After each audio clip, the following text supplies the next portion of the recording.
de los 7 mensajes de Cristo a las iglesias. Los 7 mensajes de Cristo a las iglesias.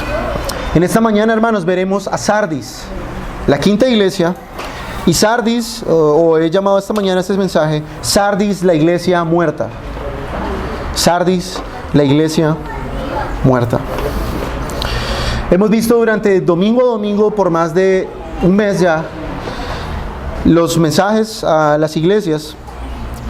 Y quiero hacer un paréntesis aquí antes de continuar. Por favor, hermanos, tratemos de no ponernos de pie, tratemos de no salirnos, de entrar, tratemos de estar lo más posible concentrados a la palabra de Dios en esta mañana.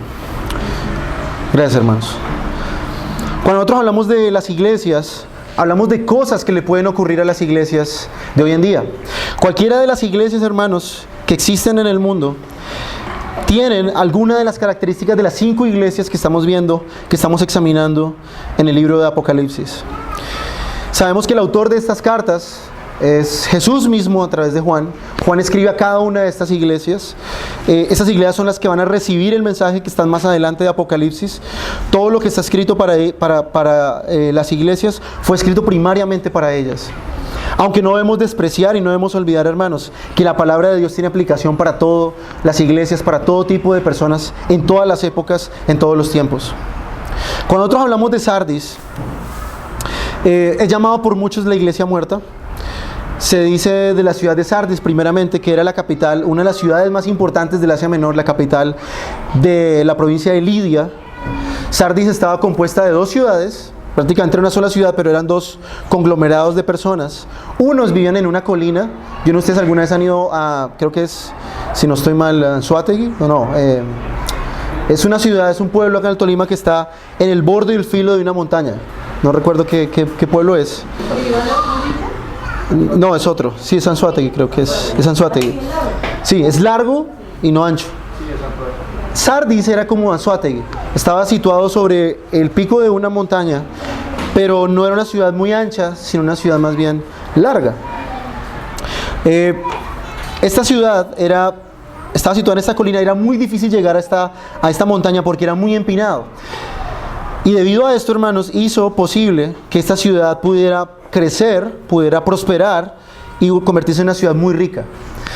De hecho, la ciudad de Sardis, la mayoría de sus habitantes pensaban que era imposible que fuera atacada por sus laderas muy empinadas. Pero el problema ocurrió que cuando esa ciudad quiso expandirse, no pudo expandirse más allá del lugar donde ellos estaban. Entonces tuvieron que, parte de los ciudadanos, irse a otro lugar, casi que enfrente, al valle, había una montaña y un valle, casi que en la otra montaña siguiente, y tuvieron que irse hacia ese lugar. Una de las características, hermanos, de las personas de esta ciudad en Sardis, es que estas personas se habían convertido en personas extremadamente arrogantes, confiados. Esta ciudad, al tener mucha riqueza, al ser una ciudad muy comercial y tener muchos modo económico, las personas cayeron en mucha arrogancia y en mucha confianza. Tanto así, hermanos, que se confiaron en que nadie jamás los iba a atacar, que los persas, muchos años después, gracias al descuido de uno de los soldados en Sardis, porque se le cayó el casco, y al bajarse por esta ladera, descubrió uno de los caminos secretos para poder bajar. Durante la noche, uno de los soldados persas lo vieron, y en la siguiente noche entraron los persas y conquistaron esta ciudad. Entraron en la noche y la tomaron. Lamentablemente, hermanos, mucho de este pensamiento cómodo, este pensamiento de arrogancia y de confianza, se combinó con la iglesia. Muchos de los hermanos en Sardis comenzaron a relajarse y comenzaron a descuidarse. Y es casi que esa es la razón principal por la cual la iglesia de Sardis es llamada la iglesia muerta. Muchos de estos hermanos empezaron a relajarse en su vida espiritual. Muchos de estos hermanos comenzaron a disfrutar de la prosperidad material, económica que hay en esta ciudad. Se dice que muchos de los judíos que vivían en esta ciudad no eran perseguidos ni perseguían a la iglesia. La iglesia había caído a tal descuido espiritual que ya no era objeto de persecución. Y de hecho también muchos de los hermanos de esta ciudad comenzaron a participar activamente, ya sin ningún remordimiento, de todas las festividades culturales que habían allí en esta ciudad. Cuando yo veo la iglesia de Sardis, recuerdo una enfermedad que se llama catalepsia. Y yo me di la tarea de buscar qué es la catalepsia. Y dice el internet, dice en Wikipedia, que la catalepsia es un estado biológico en el cual la persona yace inmóvil, aparentemente está muerta, sin signos vitales, cuando en realidad se encuentra viva en un estado que podría ser consciente o inconsciente, lo que puede a su vez variar en intensidad. En ciertos casos de catalepsia, el individuo se encuentra en un vago estado de conciencia, mientras que en otros puede ver y oír a la perfección todo lo que sucede alrededor. En esta mañana, hermanos, veremos una iglesia que tenía catalepsia espiritual. Esta iglesia, hermanos, ya no era más, o estaba a punto de no ser más, luz ni sal en su ciudad. De hecho, se dice, la mayoría de comentaristas, que no se menciona en esta carta ninguna persecución. Ustedes no escuchan ahí, en lo que acabamos de leer, alguna persecución contra los cristianos. Probablemente los judíos los cristianos se habían acoplado tan bien a los judíos, se han vuelto tan amigos de la comunidad judía, que ya ellos hacían parte, o digamos, gozaban de la tolerancia del común de las personas. Recordemos que en algunas de estas ciudades, en Asia Menor, muchos de los judíos se hicieron amigos del Imperio Romano, y ya el Imperio Romano no los perseguía a ellos. Y los cristianos, al ser una secta del judaísmo, casi que gozaron de los mismos beneficios de los judíos. A diferencia de lo que pasó en Esmirna y en Filadelfia, que los veremos dentro de 8 días, los cristianos aquí en Sardis coexistieron pacíficamente con las personas que estaban en esta ciudad, con los judíos. Estos hermanos se volvieron totalmente compinches, digámoslo así en términos colombianos, se volvieron muy amigos, parceros de todos los judíos y todas las personas que habían allí. Ya el cristianismo de ellos había absorbido tanto de la cultura que ya no le era ofensivo a ninguna de estas personas. Dice un comentarista, dice lo siguiente un comentarista de este texto: sin la oposición del mundo, habría sido fácil que se desarrollara una cómoda relación con el mundo y con la cultura. Entonces, este es, hermanos, el contexto histórico a grandes rasgos de lo que examinaremos en esta mañana de la iglesia de Sardis. Una iglesia que absorbió la cultura, se volvió amigo de sus perseguidores. Una iglesia que comenzó a decaer más y más, al punto de llegar a la catalepsia espiritual. ¿Y por qué digo catalepsia espiritual? Porque dentro de esta iglesia no todas las personas pasaban la misma situación. Había un remanente pequeño, escogido de Dios, que no se había rendido a la cultura, que no había abrazado los valores de la cultura y no había sucumbido a este encanto del mundo. Entonces, en esta mañana, hermanos, veremos, como ustedes saben, los cuatro aspectos de la carta. Veremos la descripción de Cristo, veremos una reprensión de Cristo, luego veremos una advertencia de Cristo y al final veremos una promesa de Cristo, que es más o menos el esbozo de todas las cartas.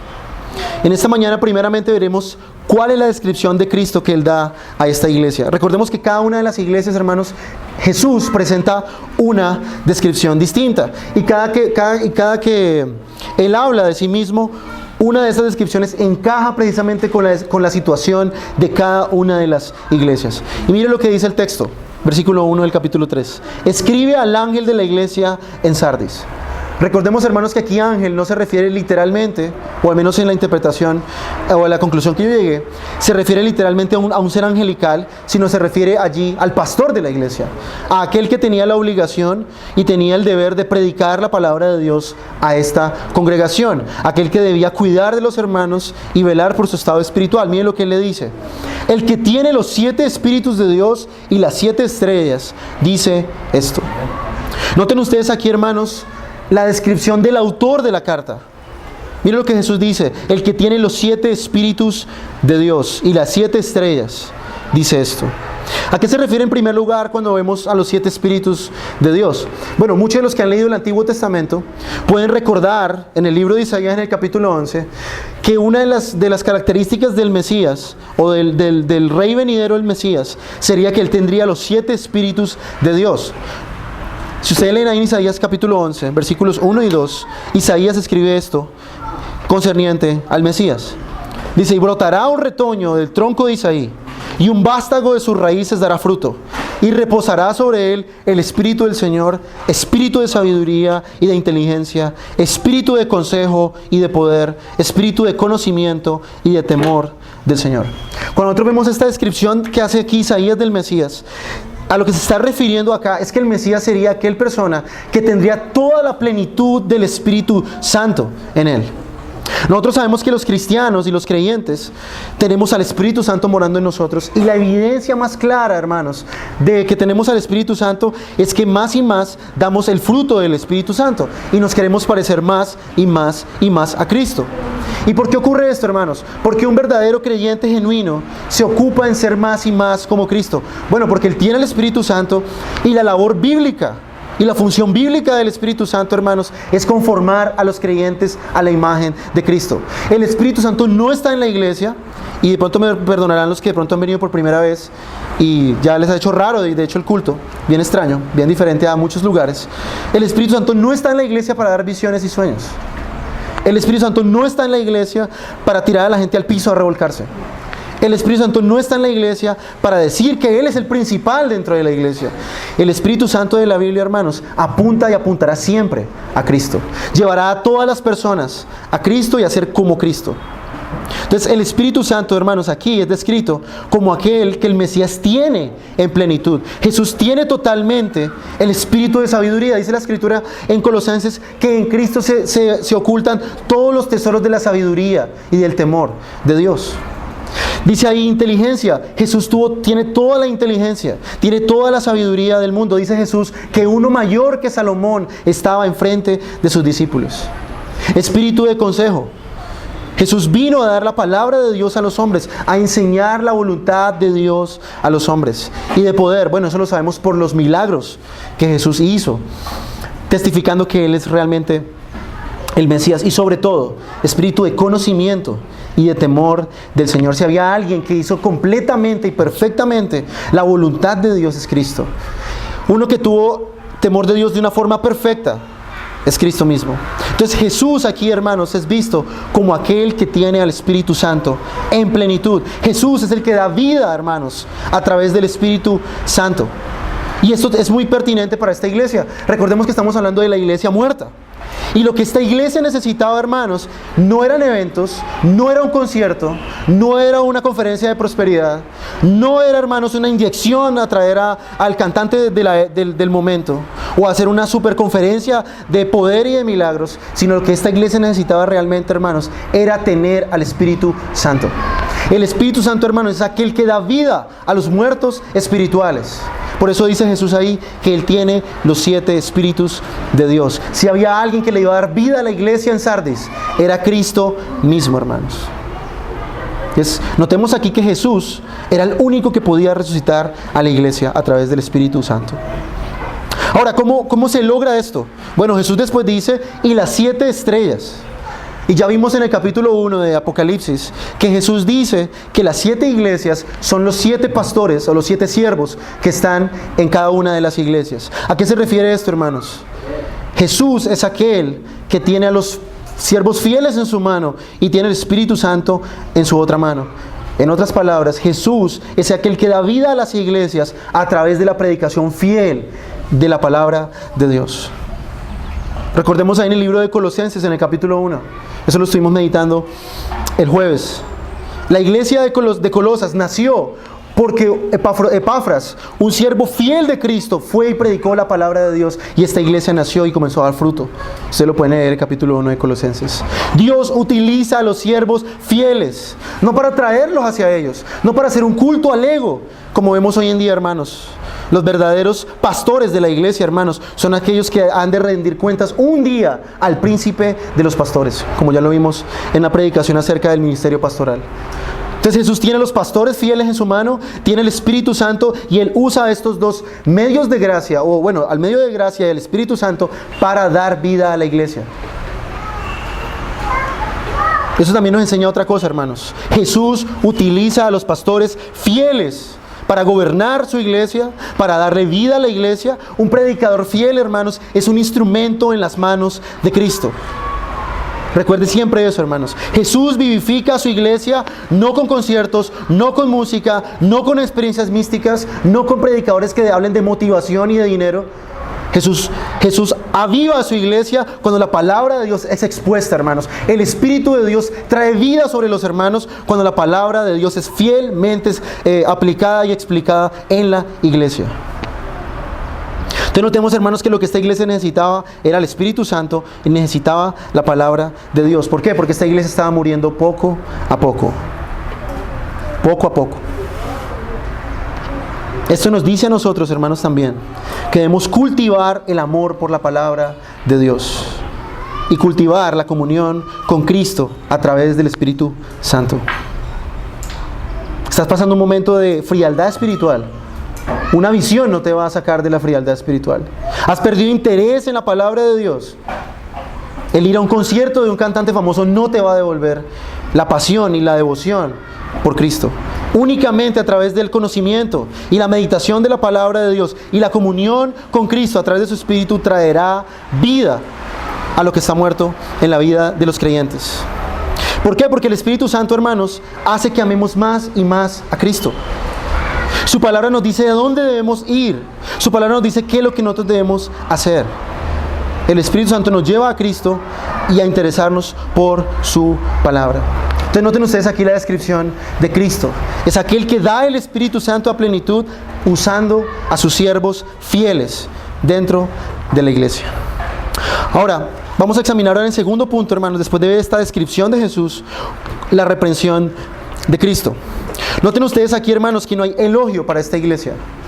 De hecho, es una de las iglesias con la Odisea que no tiene ningún elogio. Jesús no tiene nada que elogiar de estos hermanos. Por el contrario, va a reprenderlos en la carta. Mire lo que dice la segunda parte del verso 1. Yo conozco tus obras, que tienes nombre de que vives y estás muerto. Ahora, cuando nosotros vemos aquí la reprensión de Cristo a Sardis, notamos acá, hermanos, que Él entra de una vez reprendiendo a esta iglesia. Y noten ustedes lo que Él dice acá, como lo he dicho en toda la mayoría de iglesias. Yo conozco tus obras. Jesús sabe lo que hacemos dentro de la iglesia. Esto lo hemos dicho y Jesús lo recalca siempre en cada una de las cartas que Él escribe a cada una de las iglesias. Pero lo más importante acá y lo que debemos notar es la segunda parte del versículo 1. Dice, que tienes nombre de que vives y estás muerto. ¿A qué se refiere Jesús aquí? Hermanos, esta iglesia tiene una reputación de ser una iglesia supremamente fuerte, avivada, con mucho amor por Cristo. Esta iglesia tenía el buen testimonio de los de afuera.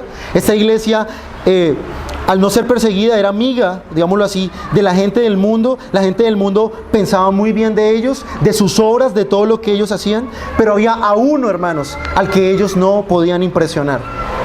Y era a Cristo. A Cristo, hermano, no le impresiona la reputación que una iglesia o un hermano pueda tener. De hecho, esto no dice nada de una iglesia, hermanos. Una iglesia puede hacer muchas cosas. Una iglesia puede estar llena de actividades, llena de música, de teatro, de células, reuniones, vigilias, ayunos, tener buenas finanzas y aún así estar muerta. No podemos impresionar a Cristo. No podemos engañar a Cristo con nuestra apariencia. Lo que se dice de nosotros o lo que piensan otras personas o en otras iglesias de nosotros no dice nada para Cristo. No impresiona a Jesús. Jesús no está impresionado aquí, hermanos. No podemos engañar a Cristo. Él lo sabe todo. Él lo ve todo. Él es omnisciente. Jesús sabe, hermano, si tú estás siendo hipócrita o no, aun cuando tú tienes la aprobación de todo el mundo en la iglesia.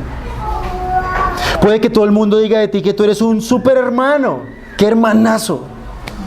¡Wow! ¡Qué calidad, hermano! Jesús sabe aún si tú eres hipócrita con lo que haces o no. Puedes tener buena reputación de ser un hermano fiel a Cristo y al mismo tiempo saber tú en tu conciencia que estás viviendo una vida distinta. Noten ustedes, hermanos, ellos no tenían necesidad que Satanás los persiguiera. No había necesidad que los judíos se levantaran contra ellos a decir mentiras, como pasaba en la iglesia de Éfeso y los echaban en la cárcel. No había necesidad de eso, hermanos, ya que estas personas dentro de la iglesia, en su gran mayoría, estaban muriendo espiritualmente o algunos ya estaban muertos. Muchos de estos hermanos estaban cómodos con las riquezas, estaban confiando en la seguridad que esta ciudad ofrecía y no tenían nada de qué preocuparse.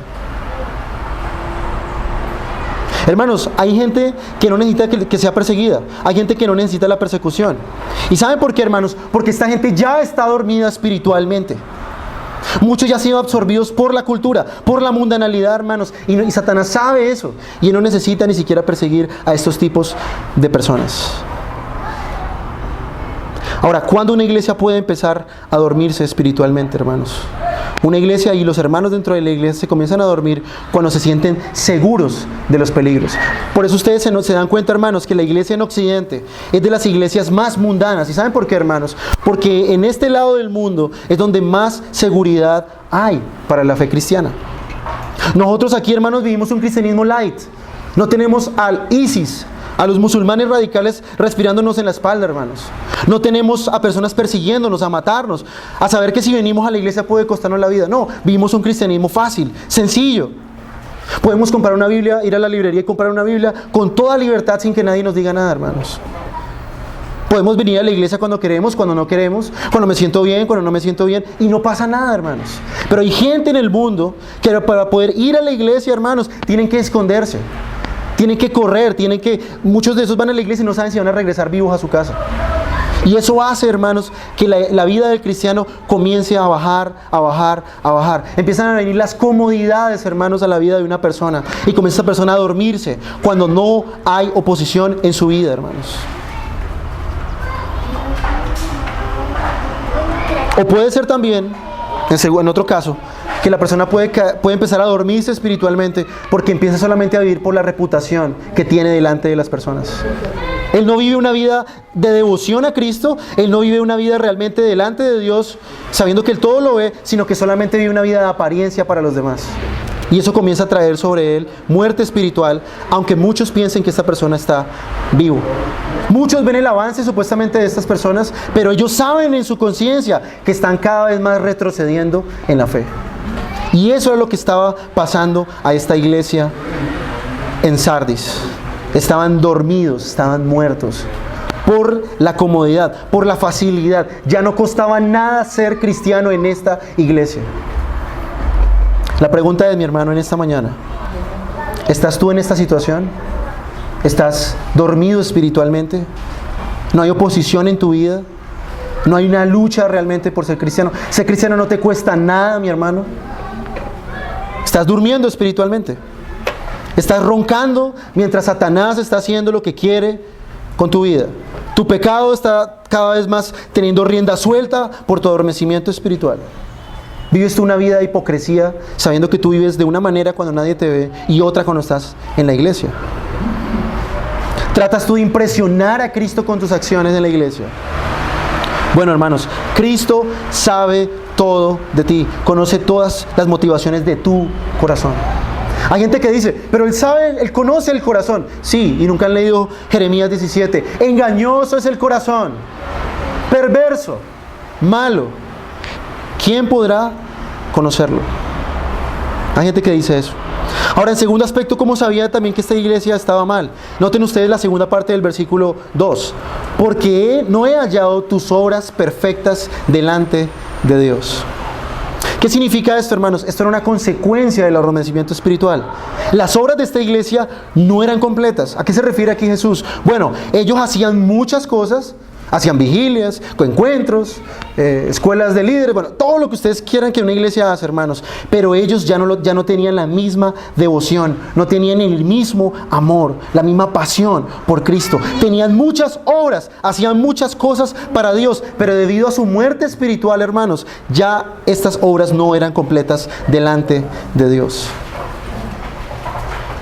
Y si ustedes recuerdan, hermanos, en 1 Corintios capítulo 13, ustedes recuerdan que dice Pablo al principio de este capítulo. Y si yo doy todo lo que tengo a mis hermanos, si yo entregase mi cuerpo para ser quemado, si yo diera todo lo que tengo y no tengo amor, no sirve de nada.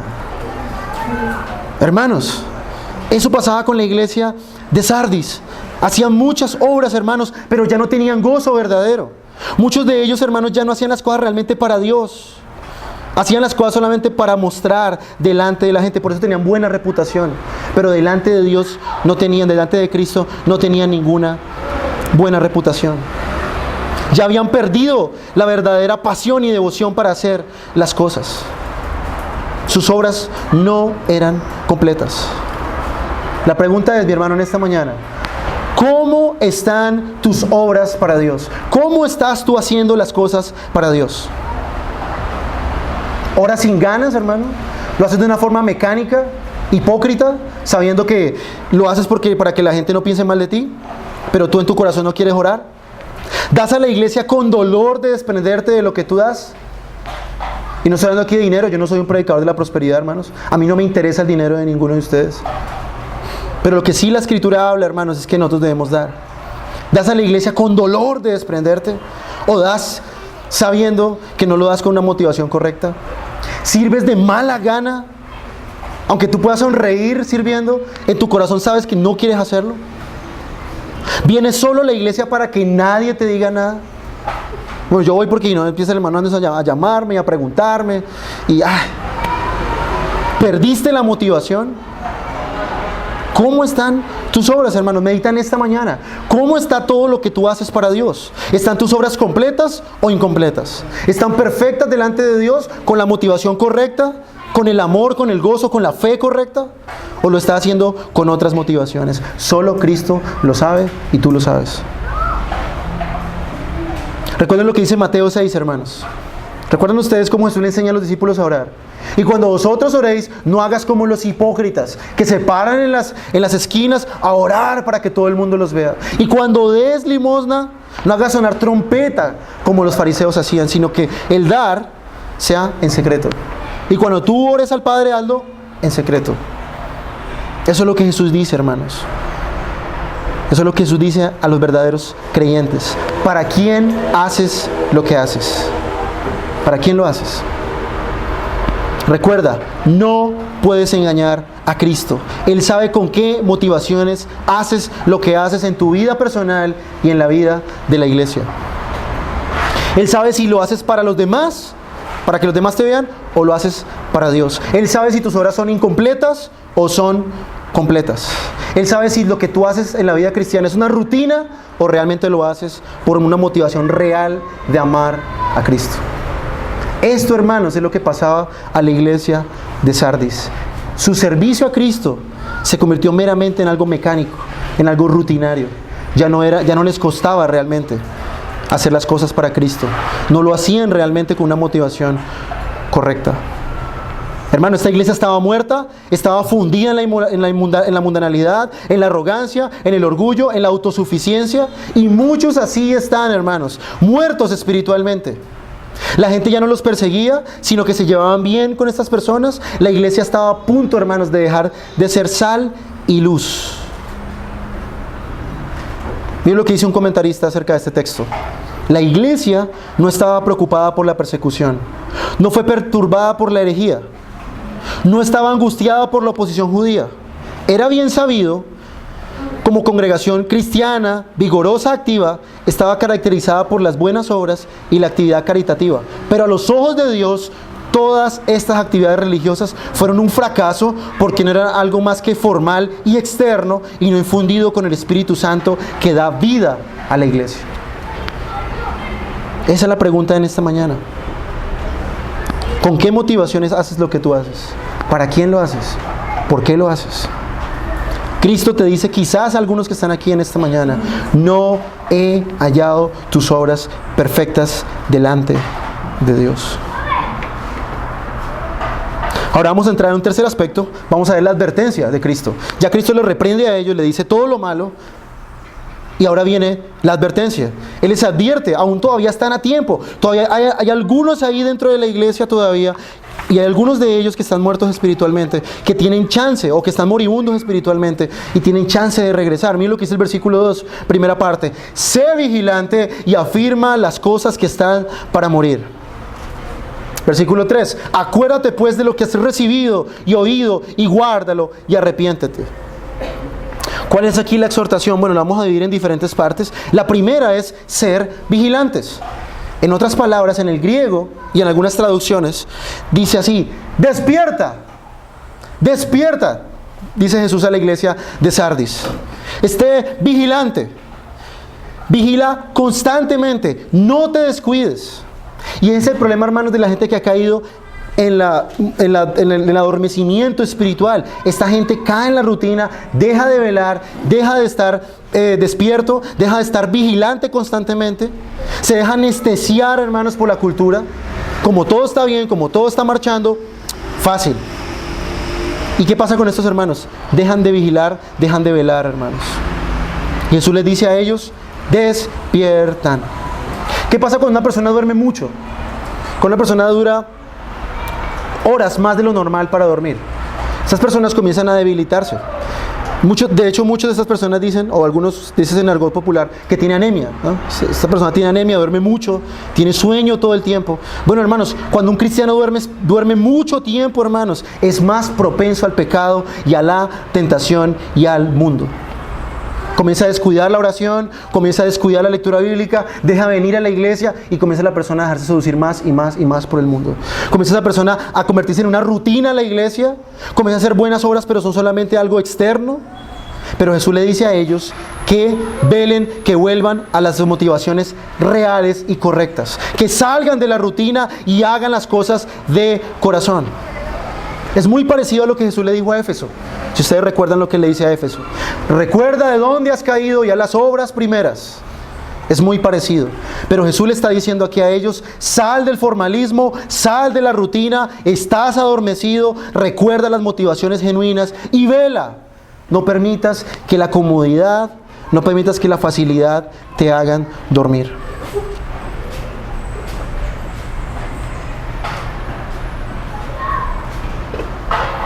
Ahora, se dicen algunos, acá hermanos, cuando veamos el versículo 3, se dice que algunos de estos hermanos en Sardis habían conocido el Evangelio a unos 50 años atrás. O sea, esta iglesia no era una iglesia nueva, era una iglesia que tenía más o menos 50 años. Según la tradición cristiana, no estoy seguro si sea cierto o no, se dice que el apóstol Juan fue el que fundó esta iglesia en Sardis. Se dice que él fue a predicar a esta iglesia y se convirtieron 50 años atrás. Porque miren lo que dice en el versículo 3. Acuérdate pues de lo que has recibido y oído y guárdalo y arrepiéntete. ¿Cuál es la cura para la frialdad y el adormecimiento espiritual? Recordar lo que usted ha escuchado de la palabra de Dios. Recordar lo que usted ha oído. Guardarlo y arrepentirse. Vamos a verlo uno por uno. En primer lugar, Jesús le dice a la iglesia: recuerda. Acuérdate de lo que has recibido. Muchos de estos hermanos habían escuchado buenos sermones. Muchos de estos hermanos habían tenido buena instrucción de la palabra de Dios. Habían oído a tremendos maestros en la iglesia. Y simplemente se habían descuidado y habían dejado que el mundo entrara a su corazón. Jesús les dice: recuerda lo que has escuchado. Hermanos, si tú estás en esta mañana aquí, muerto espiritualmente, si esta es tu situación, Jesús te dice en esta mañana: acuérdate de lo que has oído, acuérdate de los sermones que has oído, acuérdate de la palabra de Dios que has recibido, acuérdate de todo lo que tú has escuchado. Recuérdalo, pon en práctica, arrepiéntete. Cuando Jesús dice guárdalo, se está refiriendo a que no es únicamente recordar lo que yo he aprendido, sino también ponerlo por obra. De hecho, en eso consiste el arrepentirse, el guardar otra vez lo que había aprendido al principio. En otras palabras, hermano, comience a obedecer lo que se enseña en la iglesia. Vuelva al amor, al gozo, a la perseverancia que usted tenía al principio. ¿Usted recuerda cuando usted recién se convirtió al Evangelio? No sé cuántos años llevan ustedes en el cristianismo. Pero vuelva hacia el primer amor con el que usted hacía las cosas. Vuelva hacia el gozo con el que usted hacía las cosas. Vuelva con la misma perseverancia, con el mismo amor y temor a Dios que usted tenía al principio. Si usted ha caído en la rutina, en la repetición mecánica y en la insensibilidad, hermano, vuelva otra vez al principio, a lo que usted hacía al inicio de su vida cristiana. No espera sentir algo, hermano. Eso pasa con algunas personas. Es que yo no siento volver al principio. Jesús aquí no está diciendo que haga algo porque lo siente. Él simplemente dice, guárdelo y arrepiéntete. Guárdalo y arrepiéntete.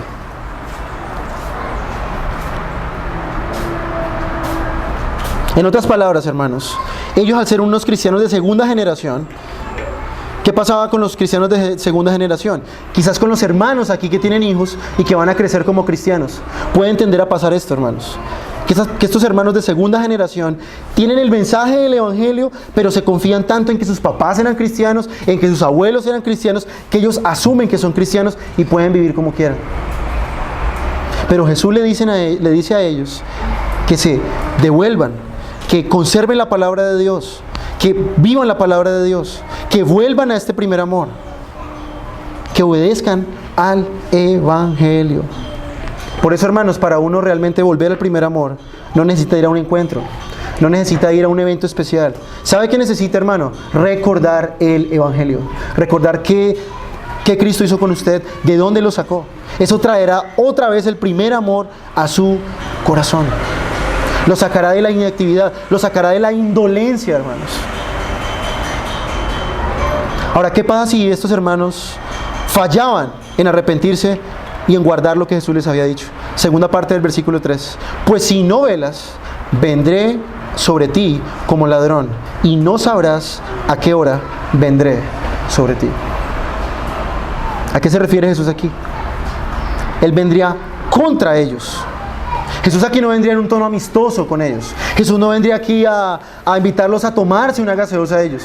No, hermanos, Jesús vendría con juicio sobre ellos. Si ellos no se arrepentían, hermanos, les pasaría lo mismo que les pasó a los de Éfeso. Jesús quitaría el candelero de esta iglesia. Dejarían de ser sal y luz. Se convertirían solamente en un club donde se lee la Biblia, donde hay muchas buenas personas, pero donde no está Cristo. Jesús para ellos no vendría en son de paz, hermanos, sino vendría como castigo con ellos. La segunda venida, hermanos, no sería una recompensa, sino sería de juicio. En otras palabras, Jesús les dice que el castigo, el juicio, les caería de sorpresa. Y es claro, y tiene mucho que ver con lo que dice el texto, porque ellos estaban durmiendo, estaban roncando espiritualmente. Estaban tan confiados que Jesús les dice que ya no sabe a qué hora Él vendrá sobre ellos. Entonces notemos, hermanos, el peligro del adormecimiento espiritual. Arrepiéntase si usted está frío con el Señor. Si usted está haciendo las cosas de una forma rutinaria, mecánica, solamente por cumplir. Esa no es la voluntad de Dios. Dios quiere que usted viva apasionado por Cristo, que usted haga no muchas obras, sino que las poquitas obras que quizás usted haga, las hagas con la motivación, con la fe correcta, hermanos. Eso es lo que Jesús anhela y desea para esta iglesia, hermanos. No llenarnos de actividades, como quizás muchas iglesias tienen. Ensayo de alabanza, ensayo de no sé qué, ensayo de ujieres, y ensayo y reunión. No, hermanos, no sirve de nada tener tantas reuniones si no lo hago con el amor y la fe correctas y con las motivaciones correctas. Ahora, ¿qué pasaría con los que están ahí fieles? Vamos a ver en cuarto punto y último, la promesa de Cristo, versículo 4. Pero tienes unas pocas personas en Sardis que no han manchado sus vestiduras y andarán conmigo en vestiduras blancas porque son dignas. Luego pasamos aquí a la promesa, hermanos. ¿Y para quiénes era esta promesa? Dice el texto, para unas pocas personas. Noten ustedes a diferencia de Éfeso, a diferencia de en Esmirna, a diferencia de Pérgamo, la gran mayoría de la iglesia era fiel, mientras un poquito habían ido tras la falsa doctrina. Aquí es al revés. La gran mayoría de la iglesia estaba dormida y solamente unos poquitos estaban despiertos espiritualmente. Note cómo Jesús los describe acá. Dice, no han manchado sus vestiduras. ¿A qué se refiere aquí, hermanos? Que dentro de esta iglesia había un remanente que no se había involucrado con la mundanalidad, no se había involucrado con la falta de sinceridad y de devoción. En otras palabras, estos hermanos no eran hipócritas. Estos hermanos sí amaban a Cristo verdaderamente y sus obras sí eran completas. Estos hermanos no habían caído en la rutina, no habían caído en la hipocresía, sino que ellos realmente amaban a Cristo. Ahora, ustedes imagínense, hermanos, yo sé que ustedes, esto que les voy a decir, muchos aquí lo han vivido, hermanos. Ustedes imagínense ir a una iglesia donde todo el mundo está muerto espiritualmente y usted de los poquitos únicos que puede discernir las cosas y poder las cosas realmente y hacerlas de una motivación correcta. Esto era lo que pasaba con estos hermanos en Sardis. Ellos sufrían. ¿Y saben por qué sufrían? Porque tenían que soportar a todo el resto de la iglesia que estaba muerto espiritualmente. Estaban dentro de una iglesia moribunda, hermanos, que estaba a punto de recibir el juicio de Cristo. Y ellos estaban ahí en la mitad, siendo fieles todavía. Y esto nos enseña una cosa, hermanos, que aún en medio de las iglesias más mundanas, más moribundas y más dormidas, hermanos, Jesús tiene un remanente. Siempre. Siempre en las iglesias, hermanos, por más mundanas que sean, por más contaminadas que estén, hermanos, con la falsa doctrina, hay hermanos que no se mancharán con las prácticas del resto de la iglesia. ¿Y sabe quiénes son estos hermanos? Son los que dentro de estas iglesias se les llama religioso, se les llama legalista, se les llama fariseo, extremista, también se les dice. Pero, hermano, yo le digo algo, no importa lo que digan la gente. No importa lo que el resto de la iglesia muerta piensa. Lo importante, y como vimos en este texto, es lo que Jesús piense de usted, hermano. Eso es lo más importante. Miren lo que dice ahí en el texto. Y andarán conmigo en vestiduras blancas, porque son dignas. Hermanos, estos hermanos caminaban con Cristo. Tenían una relación con Cristo. Tenían comunión con Cristo. Ahora, ellos no eran dignos, hermanos, porque ellos se volvieron dignos, porque eran personas muy bien, que se portaban muy bien. No, hermanos, ¿saben por qué eran dignos? ¿Y saben por qué tenían unas vestiduras blancas? Porque Cristo había comprado esas vestiduras blancas para ellos con la sangre en la cruz. Jesús les había justificado y les había limpiado y eran dignos de andar con Cristo. Y aunque esos hermanos se verían diferentes a los demás cristianos mundanos, y serían causa de señalamiento y desprecio, Cristo caminaba con ellos. Estos hermanos habían hecho una promesa entre ellos, me imagino yo, de no comprometer su pureza con la falsa doctrina, hermanos. Por eso Jesús dice que ellos no se habían manchado y andaban de una forma digna delante del Señor. Ahora, es más, ¿sabe cómo dice en el griego original? Dice ahí que Él conoce sus nombres. Cuando dice pocas personas, dice conoce sus nombres. ¿Sabe a qué se refiere? Jesús conoce personalmente a cada uno de los creyentes que son fieles. Estos hermanos vivían conforme al Evangelio, vivían conforme a lo que los apóstoles habían enseñado. Hermano, y eso es una característica de todo verdadero creyente. Mire lo que dice 2 de Timoteo 2:19. No obstante, el sólido fundamento de Dios permanece fiel, teniendo este sello: el Señor conoce a los que son suyos. Y que se aparte de la iniquidad todo aquel que menciona o invoca el nombre del Señor. Según 2 de Timoteo, ¿cuál es la característica principal de los verdaderos cristianos? Son aquellas personas que están firmes en Cristo, que Cristo los conoce. ¿Y cuál es la característica? Ellos se han apartado de iniquidad, no viven en pecado, no se rinden, no se arrodillan delante de la mundanalidad, hermanos. Ellos son los verdaderos vencedores. Versículo 5. El que venciere será vestido de vestiduras blancas, y no borraré su nombre del libro de la vida, y confesaré su nombre delante de mi Padre y delante de los ángeles. Esta era la promesa, hermanos. Ahora, ya vimos que el que vence en diferentes iglesias tiene diferentes características. Aquí el que vence es aquel que llega hasta el final sin contaminarse en la mundanalidad, guardándose del pecado, viviendo una vida recta y justa delante del Señor. Los vencedores aquí, hermanos, no son los que tienen casas, carros y becas, como siempre lo repito cada domingo, porque eso es lo que se enseña siempre en las iglesias, sino aquí el vencedor son aquellos que perseverarían hasta el final, no manchándose, haciendo obras genuinas, dando fruto de justicia, sirviendo verdaderamente a Cristo con amor, fe y con gozo. Ahora, hermanos, ¿sabe por qué se les llama vencedores? Porque esto no es fácil. Todos los días, hermanos, estamos siendo tentados a ceder a deseos mundanos. Todos los días, hermanos, estamos siendo tentados a ceder a la cultura. Y no hacer lo que la mayoría hace, hermanos, no es fácil. Ser un cristiano verdadero, hermanos, en un mundo tan corrompido como el nuestro, no es fácil. Ceder a lo que los demás ceden, hacer lo que los demás hacen, no, dejar de hacerlo, no es fácil. No es fácil estar en la minoría, hermanos. No es fácil. ¿Y saben por qué, hermanos? Porque esto puede costar amistades, puede costar trabajo, puede costar familia, puede costar lo que sea, hermanos. Pero ¿saben cuál es la recompensa que Cristo da aquí a ellos, hermanos? Vestirse de blanco en las bodas del Cordero. Así como cuando la novia se viste de blanco en el día del matrimonio, dando a entender o representando la pureza con su vestido, así serán aquellos cristianos fieles delante de Cristo. Los que no se contaminaron con la mundanalidad, los que no hacían lo que el mundo hace, los que no decían, bueno, todo el mundo lo hace, yo también lo hago. No, hermanos. La pregunta es en esta mañana, una vez más, ¿eres tú de aquellos fieles que perseveran en no dejarse influenciar por el pecado, por la cultura? ¿O eres más bien tú un cristiano nominal, simplemente? ¿Eres tú de los que son fieles guardando el Evangelio, practicando el Evangelio, viviendo el Evangelio, esforzándote por hacer obras de corazón, con devoción, con amor y con fe? ¿O estás muerto espiritualmente? Examínate en esta mañana. Si sí, sigue así hasta el final.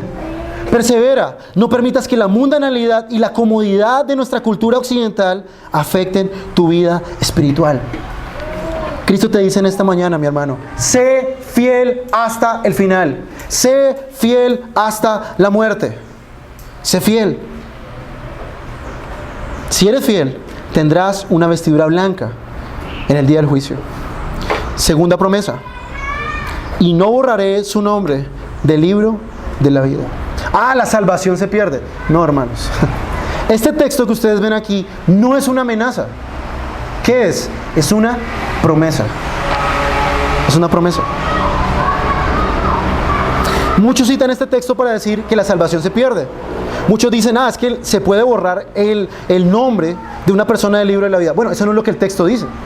El texto no está diciendo eso. Lean bien lo que dice el texto. Dice, y no borraré su nombre del libro de la vida. Está prometiendo que no borrará su nombre. No está asumiendo verdaderamente que se pueda borrar a alguien del libro de la vida. Ahora, ¿por qué esto? ¿Saben cómo podemos entender este texto mejor?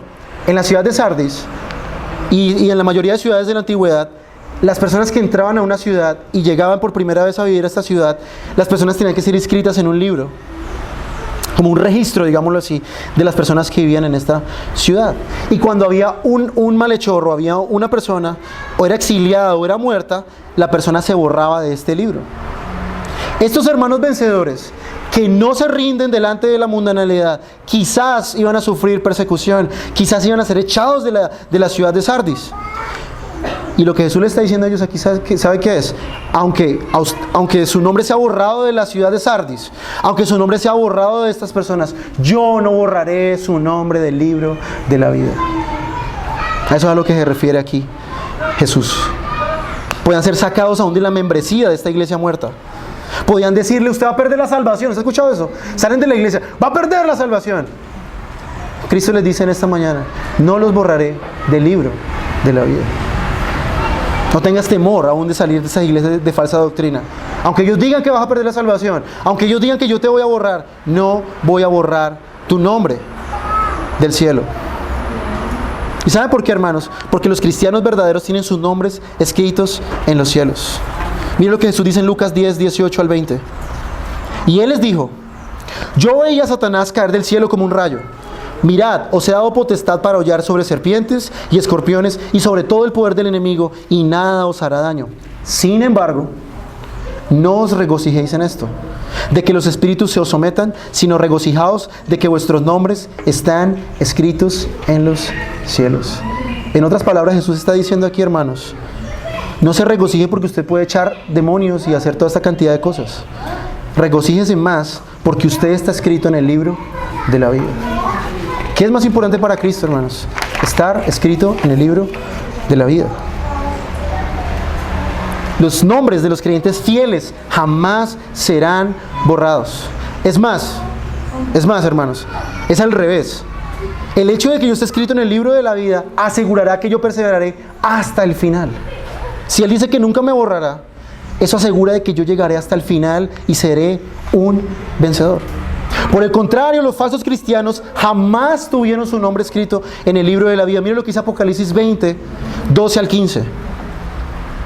Y yo espero, hermanos, que esto traiga temor sobre nosotros y reverencia sobre nosotros. Miren lo que dice Apocalipsis 20, del 12 al 15. Y vi a los muertos, grandes y pequeños, de pie delante del trono. Y los libros fueron abiertos, y otro libro fue abierto, que es el libro de la vida. Y los muertos fueron juzgados por lo que estaba escrito en los libros, según sus obras. Y el mar entregó los muertos que estaban en él, y la muerte y el Hades entregaron los muertos que estaban en ellos, y fueron juzgados cada uno según sus obras. Y la muerte y el Hades fueron arrojados al lago de fuego. Esta es la muerte segunda, el lago de fuego. Y el que no se encontraba inscrito en el libro de la vida fue arrojado al lago de fuego. Hermano, procure que su nombre esté escrito en el libro de la vida. Sea fiel. Y tercera promesa de Cristo, con eso termino. ¿Qué más les ha prometido a los cristianos fieles? Que Jesús les confesará delante del Padre.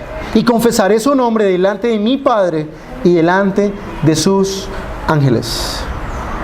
Estos hermanos que fueron valientes y jamás negaron a Cristo, a pesar de la mundanalidad, a pesar de la comodidad, a pesar del materialismo de esta ciudad, hermanos, ellos jamás retrocedieron a pesar de todo, jamás negaron a Cristo. ¿Y sabe cuál es la recompensa, hermanos? Cristo, el día del juicio, estará delante de ellos confesándole delante del Padre. Miren lo que dice Mateo 10, 32 y 33. Por tanto, todo el que me confiese delante de los hombres, yo también le confesaré delante de mi Padre que está en los cielos. Pero cualquiera que me niegue delante de los hombres, yo también lo negaré delante de mi Padre que está en los cielos. ¿Qué es lo que tú debes procurar, mi hermano y mi hermana que estás en esta mañana aquí? Procura que Cristo confiese tu nombre delante del Padre. ¿Y para eso qué requieres, hermanos?